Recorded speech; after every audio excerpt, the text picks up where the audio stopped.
Bonjour, c'est l'Instant T, votre rendez-vous quotidien avec l'actu. Alors aujourd'hui, on vous emmène faire une petite pointe de vitesse en rade de Brest. Après ces heures de gloire dans les années 70 et 80, la fameuse base de vitesse de planche à voile renaît en 2014. Après des mois de test, elle ouvre officiellement ce mois-ci et peut désormais accueillir tous les supports à voile. Evan Le Bourdet, bonjour. Bonjour. Alors vous êtes planchiste passionné et initiateur de cette base de vitesse nouvelle génération à Brest. À vos côtés, Félix Pruvot. Bonjour Félix. Bonjour. Donc après des années à représenter la France en laser sur les plus grandes compétitions internationales, aujourd'hui vous entraînez les futurs champions au pôle France voile de Brest. Et tout à l'heure, vous nous direz tous les deux pourquoi cette base de vitesse est une petite révolution en rade de Brest. Evan Le Bourdet, vous êtes courtier à Brest, mais aussi fan de planche à voile. En 2013, vous lancez la West Team, une équipe de glisse réunissant des professionnels de la planche à voile comme Faustine Mérette ou des pros du kitesurf comme Bruno Sroka ou encore des amateurs éclairés. Ensemble, vous relancez la base de vitesse qui a vécu des jours glorieux dans les années 70 et 80. Puis après l'avoir testée durant 2 ans, cette base de vitesse réouvre ce mois-ci.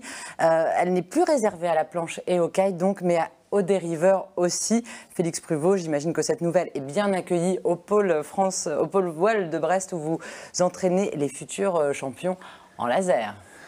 C'est sûr que c'est une bonne nouvelle. Moi, j'ai connu la base de vitesse quand j'ai commencé la voile en optimiste. Pour moi, c'était un peu un rêve de pouvoir aller le plus vite possible.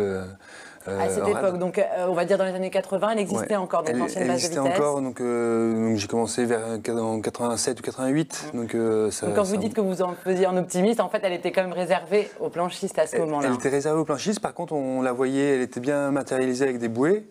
Aujourd'hui, c'est un peu différent. On va voir le concept aujourd'hui. Mais du coup, elle était vraiment visible et vraiment accessible pour tout le monde. En fait, on la voyait assez bien. C'était de bouées en fond de rade. Ouais, c'était des bouées. C'était même un cercle de bouées qui délimitait donc une certaine distance et il y avait des chronométreurs qui devaient être au début et à l'arrivée de ces bouées, de ce parcours. Et en fait, donc c'était celui qui arrivait à faire le meilleur chrono qui pouvait battre ce record.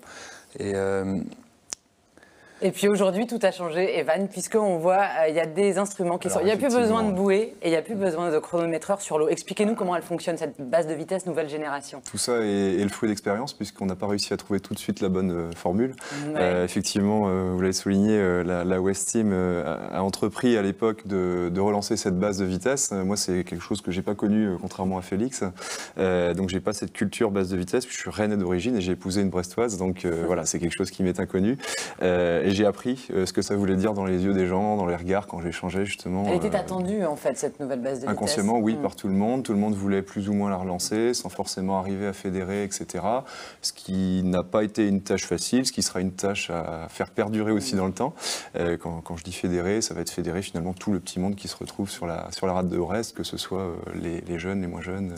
Alors on va voir comment elle marche, parce que c'est ça. Donc Félix l'expliquait, avant c'était 2 bouées, 2 personnes qui chronométraient. Aujourd'hui, on a un GPS à bord du support sur lequel on peut Alors aller. le GPS a toujours existé, même dans les années 2014-2015, mais c'était pour chronométrer un parcours autour de 3 bouées, puisqu'on avait un peu à rougir des chronos qui étaient faits sur les canaux de vitesse, comme la Namibie, et on se dit on va mettre une manœuvre. Sauf que la formule plaisait énormément, mais tendait à devenir vraiment très élitiste, voire même dangereuse quand le vent forcissait, puisque la manœuvre, il fallait vraiment la faire à fond les ballons. Votre but, c'était de façon que ce soit ouvert au plus grand nombre, quoi. Voilà. Que ce soit vraiment donc, grand public, on s'est enfermé dans un schéma qui, en plus, en fonction de l'écart de vent, pouvait être techniquement un peu compliqué à mettre en œuvre, dangereux également, puisque la personne qui mettait à l'eau tout seul les bouées, on s'est rendu compte que c'était peut-être mieux de le mettre à 2, donc c'était cher, etc. Donc il y avait une problématique économique autour de ça, et donc on est arrivé à la conclusion qu'on allait finalement le rendre dans un parcours libre, non organisé, dans le cadre de la pratique personnelle du pratiquant. Sur quelle longueur ? C'est 500 mètres, mais donc ça peut durer toute une après-midi. C'est-à-dire que vous partez, voilà, on peut le faire 100 fois même, puisque il y a des après-midi de planche à voile où ça se passe bien, on va faire ou de support. Donc techniquement, il y a du vent, on va en planche à voile ou en dériveur ou en laser, on enclenche le chrono qui peut être donc sous forme de montre ou au mât ou de chrono, de téléphone, de GPS, de téléphone qui enregistre des traces GPS. Donc au début des 500 mètres, toc, on appuie quelque part. Pas du tout. Pas du tout. C'est là où ça a été assez cher à développer, c'est qu'on a développé un système technique en ligne hyper simple, parce que plus c'est simple, plus les gens adhèrent, et plus ça fédère dans le temps. L'idée, c'est effectivement, je l'allume au départ, ça dure 3 secondes sur le bouton rouge, je la glisse sous la combinaison, une petite garcette ici pour ne pas la perdre.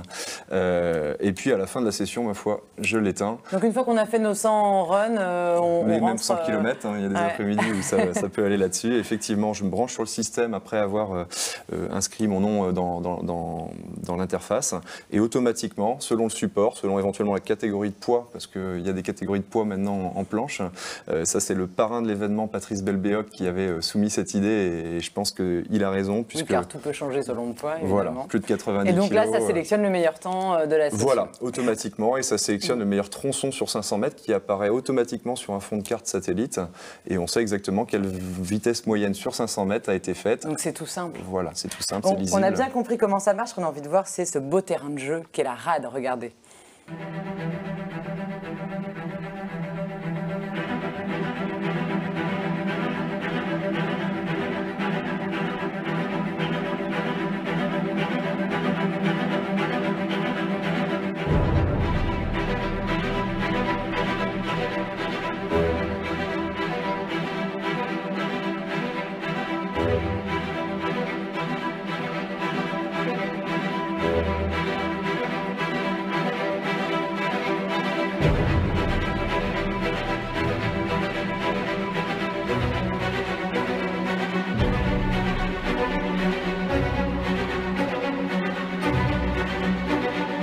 Alors Evan, vous disiez que tout le monde peut participer, mais vraiment tout le monde. Ça veut dire qu'il ne faut même pas être licencié d'un club Alors, voilà, c'est un point important. On parlait de catégorie de poids, ça permet aussi de faire venir les jeunes, par exemple, qui vont se tirer la bourre, les 35 kilos à 45 kilos vont pouvoir se tirer la bourre entre eux, et ça compte, en optimiste, en planche ou tout autre support qui va sur la rade. Il faut une licence de voile quand même. Alors, ça se fait dans le cadre de la pratique personnelle du pratiquant.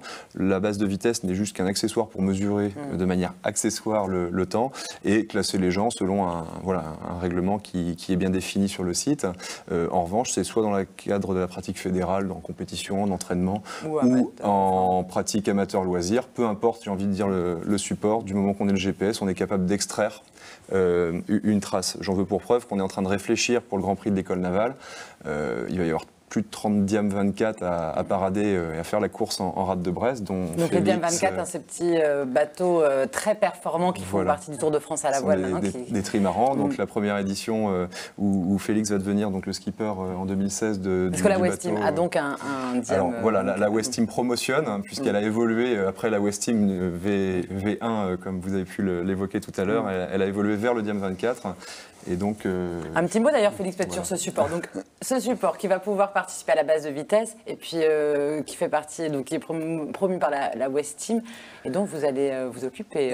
Donc je vais m'occuper du bateau donc cette année. J'ai eu la chance de participer déjà l'année dernière sur le Tour de France à la voile avec d'autres équipiers. Avec Simon Morisseau, qui était le skipper 2015, et il est remercié pour vraiment sa belle saison et cette première, parce que c'était une sacrée aventure. Et donc c'est Félix qui prend le relais cette année. Avec un équipage qui sera aussi un peu plus tourné vers l'école navale, en fait, avec un partenariat avec les élèves de l'école navale qui passent du temps sur l'eau, et du coup qui vont s'investir avec une spécificité sur ceux qui veulent vraiment faire dans le sport d'option sur la voile, et du coup qui vont vraiment s'entraîner avec moi à bord du Diam.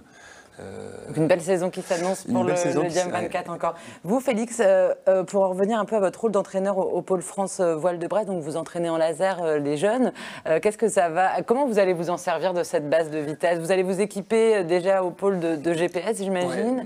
En fait, c'est déjà plus ou moins un travail qu'on faisait naturellement. En fait, on a besoin de travailler tout ce qui est tactique. Donc pour travailler la tactique, on a aussi besoin de visionner les traces, ce qu'on fait en réalité sur l'eau, et pour ça le GPS c'est le meilleur outil possible, et du coup donc là il y a des outils supplémentaires un peu plus accessibles. Moi j'avais tendance à prendre mon téléphone, à le mettre sur un bateau, et donc je demandais à un coureur de prendre le sien en plus dans des boîtiers étanches, c'est tout simple, ça enregistre la trace. Mais là maintenant vous serez sûr de ne pas casser votre téléphone. On a réussi grâce effectivement au dossier. La première année fonctionnait vraiment sur des fonds exclusivement privés, avec des partenaires et autres, et on a réussi à faire monter un beau dossier avec la mairie de Brest, donc qu'elle soit remerciée ici, ainsi que Brest Événements Nautiques et la région Bretagne, voilà, qui a permis de développer le système en ligne et l'achat de 64 GPS Sunto, voilà, de bonne qualité pour enregistrer tout ça et les dispatcher dans les clubs et les magasins pour que justement ce soit accessible. Alors là, au pôle par exemple, vous allez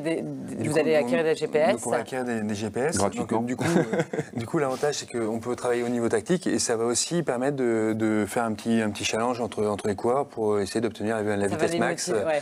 Et puis après, c'est aussi, nous c'est entre des bouées, donc il y a un parcours à effectuer. C'est là qu'on pourra se rendre compte que le plus rapide n'est pas forcément le plus rapide entre des bouées. Ouais. Il y a aussi la question technique, la tactique, et du coup ça peut mettre en valeur certains coureurs qui vont être à l'aise techniquement pour aller vite, et aussi leur dire qu'il ne faut pas faire que aller vite pour gagner une compétition.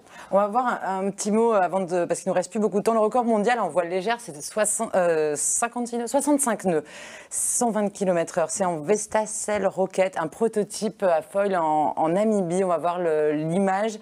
Est-ce que c'est le genre de record qui peut être battu en rade de Brest, Evan? Alors, absolument pas. Justement, on rougissait il y a 2 ans. Mais c'est le record de la rade de Brest, justement. Et quand on voit les premiers runs qui ont été faits sur les 15 premiers jours, on a donc un garçon qui s'appelle Julien Bernard, qui est originaire de La Rochelle, et qui a fait un score sur 500 mètres de 35 nœuds donc ça, c'est le record de la rade de Brest pour l'instant. Pour le moment, avec une vitesse max à presque 37 nœuds et demi en planche. Voilà. Donc bien évidemment, un optimiste aura son propre record. L'ambition de la base de vitesse, c'est vraiment de multiplier les supports jusqu'au multicoque océanique. Pourquoi pas les attirer en rade pour faire un référent sur 500 mètres et de se classer dans sa catégorie. Voilà, c'est vraiment ouvert à tout le monde, aux jeunes. Donc en rade, le record est en planche et non pas en kite pour le moment, l'instant. Voilà. Donc un appel à Arnaud Troalin pour venir nous rejoindre et venir exploser un peu tout ça pour réénerver tout le monde. Bon, en tous les cas, un site internet pour toutes les infos, pour s'inscrire, pour consulter les résultats, c'est www.basevitessebrest.fr. Merci à tous les deux. Juste un mot sur le prix. Est-ce qu'il faut payer .com ou .fr, je sais plus. .com, pardon. Évidemment, c'est international la rade de Brest. Et par contre, est-ce qu'il faut payer quand même une inscription rapidement pour finir, Evan ? Grâce à tout ce qu'on a pu monter, la réalité économique de la base de vitesse est enfin établie. C'est gratuit pour les moins de 18 ans. C'est vraiment une volonté. On a discuté avec des gens, par exemple des crocos, pour arriver à ce résultat. Et pour les plus de 18 ans, c'est simple, c'est 15 € pour une année civile complète. On s'inscrit le 19 janvier. L'abonnement se termine. Et on y va quand on veut après. Jusqu'au 19 janvier 2017. Et la remise des prix aura lieu donc fin juin. Oui, parce qu'il y a une remise des prix en juin, évidemment. Et après, tous les ans, de septembre à juin. Merci beaucoup, Evan Le Bourdet et Félix Pruvot.